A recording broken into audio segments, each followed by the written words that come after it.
আসসালামু আলাইকুম ভিউয়ার্স, আশা করি সকলে ভালো আছেন। আজকে আপনাদের মধ্যে নতুন একটি ড্রোনের রিভিউ নিয়ে হাজির হলাম, which is DJI Mini 3 Pro। এটি DJI ব্র্যান্ডের নতুন একটি ড্রোন।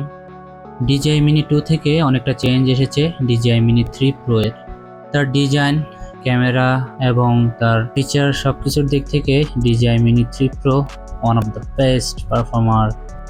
রিভিউটির প্রথমে থাকছে তার take off weight.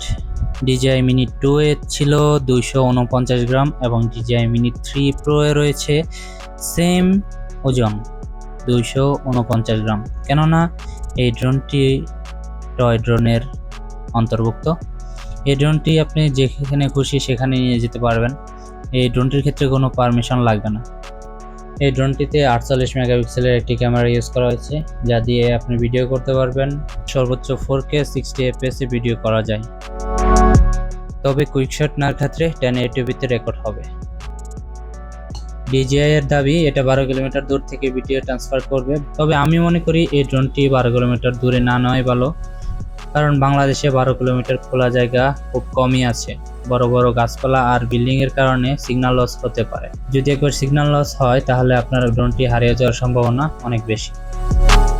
DJI Mini 3 এবং DJI Mini 2 এর রিমোট কন্ট্রোলের মধ্যে কিছুটা ব্যবধান রয়েছে, তবে DJI Mini 2 এর রিমোট কন্ট্রোল যদি আপনাদের কাছে থেকে থাকে তাহলে আর অতিরিক্ত রিমোট কন্ট্রোল কেনার প্রয়োজন নেই। DJI Mini 3 এ ইউজ করা হয়েছে অবস্টিক্যাল অ্যাভয়েডেন্স সেন্সর,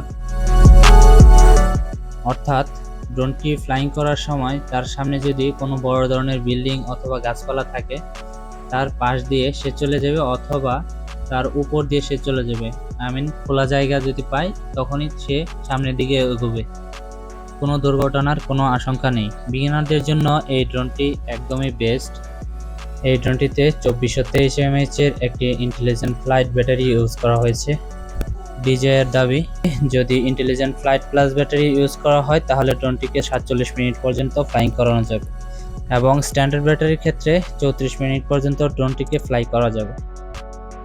এই ধরনের ভিডিও পেতে, ড্রোন ফুটেজ পেতে আমার চ্যানেলটি সাবস্ক্রাইব করুন। যদি অলরেডি সাবস্ক্রাইব করে থাকেন তাহলে অসংখ্য ধন্যবাদ। সেই পর্যন্ত আল্লাহ আপনাকে ভালো রাখুক। Till then, take care. আল্লাহ হাফেজ।